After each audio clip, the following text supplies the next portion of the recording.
Hello friends, I am CA Meenakshi Ranjan and I welcome you all on my YouTube channel Tax वाले। Well जैसा कि आपने thumbnail में देखा कि 3 करोड़ तक टर्नओवर, फिर भी ना आपको बुक्स ऑफ अकाउंट्स मेंटेन करने की ज़रूरत है ना ऑडिट करवाने की ज़रूरत है। वेल ऐसा कैसे पॉसिबल है? बिल्कुल पॉसिबल है, but with some riders with some condition. तो क्या राइडर्स है, क्या कंडीशंस है और किस सेक्शन जैसे मैंने मेंशन किया सेक्शन 44 AD, इसमें आप ऐसा कर सकते हैं। तो चलिए डिस्कस करते हैं सेक्शन 44 AD को, सेक्शन को भी डिस्कस करेंगे और जो बजट 2023 आया है वहाँ पे इस सेक्शन में कुछ चेंजेस भी किए गए हैं, कुछ लिमिट्स को बढ़ाया गया है, तो उसको भी डिस्कस करेंगे और राइडर्स को भी डिस्कस करेंगे। तो बने रहिए मेरे साथ इस वीडियो में और समझिए कि कैसे आपको ये वीडियो जो है वो बेनिफिट पहुँचाएगा। ये वीडियो उन सभी लोगों के लिए है जो नया बिजनेस स्टार्ट कर रहे हैं, करने की सोच रहे हैं या कर चुके हैं और उनका टर्नओवर अभी बहुत ज़्यादा नहीं बढ़ा है, मतलब 2 करोड़ 3 करोड़ को क्रॉस नहीं किया। तो आप सभी के लिए है वीडियो, ध्यान से सुनिए।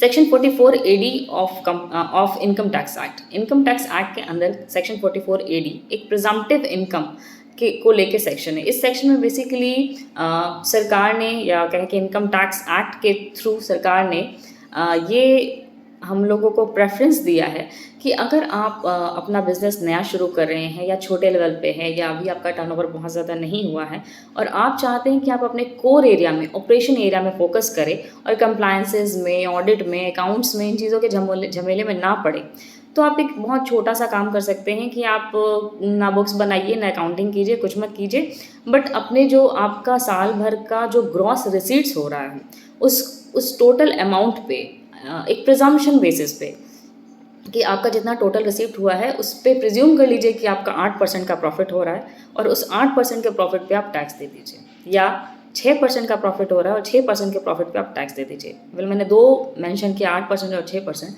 8% उन लोगों के लिए है जिनका कैश ट्रांजेक्शन्स है, कैश में आप रिसीव करते हैं, और 6% उनके लिए है जिनका नॉन कैश ट्रांजेक्शन या कहें कि बैंकिंग चैनल्स के थ्रू आपका अगर ट्रांजेक्शन्स हो रहा है तो उनके लिए।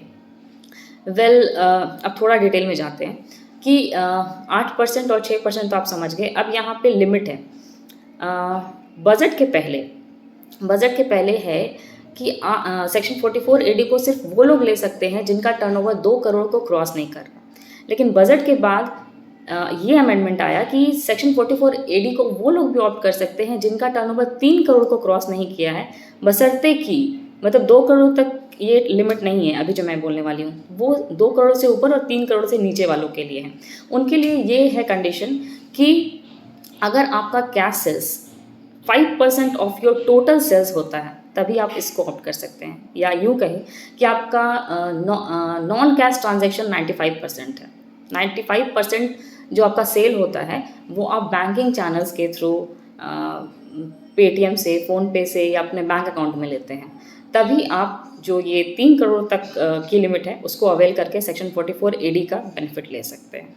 अब बात करते हैं कि इस सेक्शन में कौन कौन एलिजिबल नहीं है या क्यों कौन नहीं ले सकता इस सेक्शन का बेनिफिट। तो आप इस सेक्शन का बेनिफिट तभी ले सकते हैं जब आप एज ए इंडिविजुअल बिजनेस कर रहे हैं या प्रोप्राइटरशिप के टर्म में बिजनेस कर रहे हैं या पार्टनरशिप के टर्म में बिजनेस कर रहे हैं। लेकिन अगर आप एक लिमिटेड लाइबिलिटी पार्टनरशिप है तो आपके लिए सेक्शन नहीं है। अगर आप एक कॉर्पोरेट एसएससी हैं तो ऑब्वियसली आपके सेक्शन नहीं है, क्योंकि कॉर्पोरेट एसएससीज को शुरू से ही ऑडिट करवाना पड़ता है अंडर कंपनीज एक्ट। ओके, अब हम बात करते हैं कि जैसे कि क्या अदर बेनिफिट है, या 6% 8% पे आप दे देंगे और आपको बुक्स ऑफ अकाउंट्स नहीं मेंटेन करना है।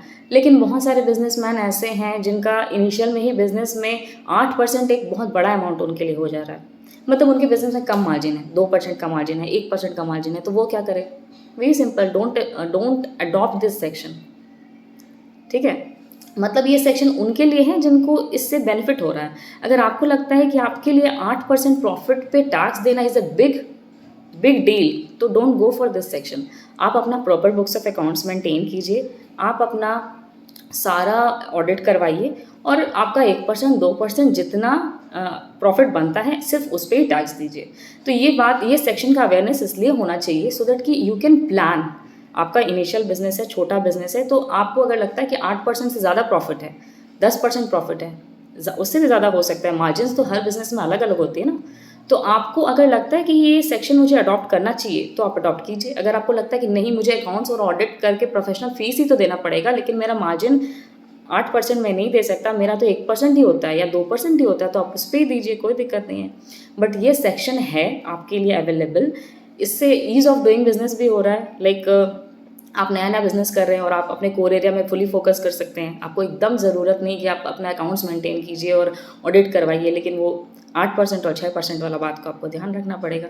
तो बजट से पहले लिमिट थी 2 करोड़ और उसको बजट के बाद किया गया है 3 करोड़, लेकिन 3 करोड़ लिमिट में फिर वो एक राइडर लगाया गया है कि आपका अगर 95% of transactions, 95% of the sale जो है वो नॉन बैंकिंग एरिया से, सॉरी बैंकिंग चैनल से आ रहा है, तभी वो आपको ये बेनिफिट देंगे 3 करोड़ तक का। और 2 करोड़ तो पहले से भी था, बिफोर बजट भी थी। So this was all about section 44AD. So compare if you are going for a new business, और अगर आपका रनिंग बिजनेस है, आपका टर्नओवर इतना ऊपर नहीं गया है और आपको लगता है आपको ये सेक्शन ऑप्ट करना चाहिए, तो आप ऑप्ट कर सकते हैं। और अगर नहीं भी करना चाहिए तो मैंने आपको सारी चीज़ें बताई हैं, उस चीज़ को कंपेयर कीजिए और अपने फाइनेंशियल ईयर को प्रॉपरली प्लान कीजिए। एंड मेरे वीडियो को शेयर कीजिए, सब्सक्राइब कीजिए। कोई नया बिजनेस करने के लिए सोच रहा है तो उनको भेजिए, क्योंकि कंप्लायंसेस को लेके ना लोग बहुत डरे हुए रहते हैं और बहुत ज़रूरी है हमारे कंट्री में कि कंप्लायंसेस को लेके जो कन्फ्यूज़न है उनको दूर किया जाए और नए नए बिजनेस को बढ़ावा दिया जाए। So thank you for watching this video. Share, subscribe and bell icon पर प्रेस कीजिए। Thank you.